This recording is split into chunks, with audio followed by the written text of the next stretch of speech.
if it is still 63 to 65. If it is 70, then it is a success.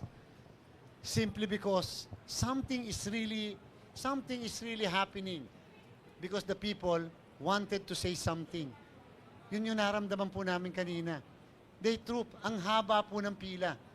Kahit sa mga lugar na hindi naman dating humahaba ang pila, kahit sa isang presidential and vice presidential election. So let's wait for the figures. But what we're going to wait from 7 o'clock onwards are the transmission.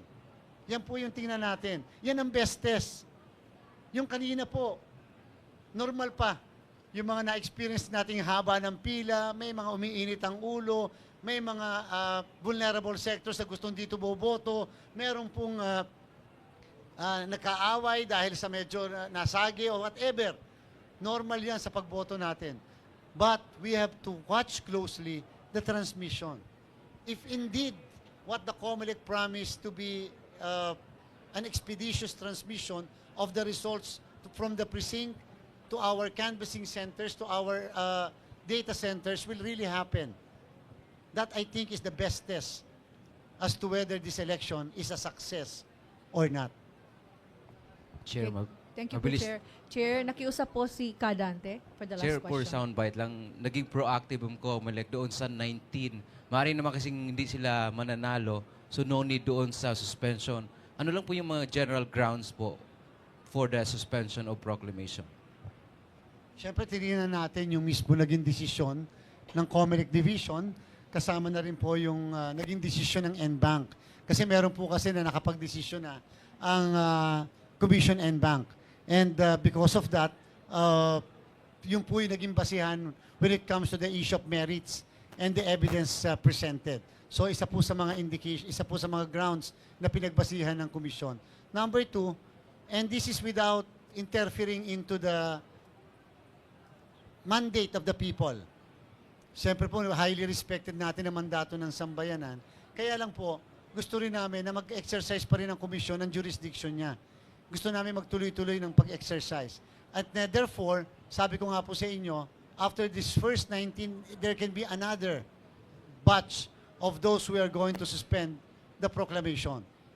Dahil nga, remember, mag-a-assume pa naman sila sa June 30, alas 12:01 eh. Sa June 30, 12:01. And because of that, the COMELEC will still retain jurisdiction.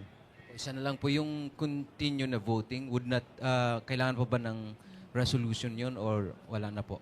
No, we will always insist on the existence of an NBank resolution.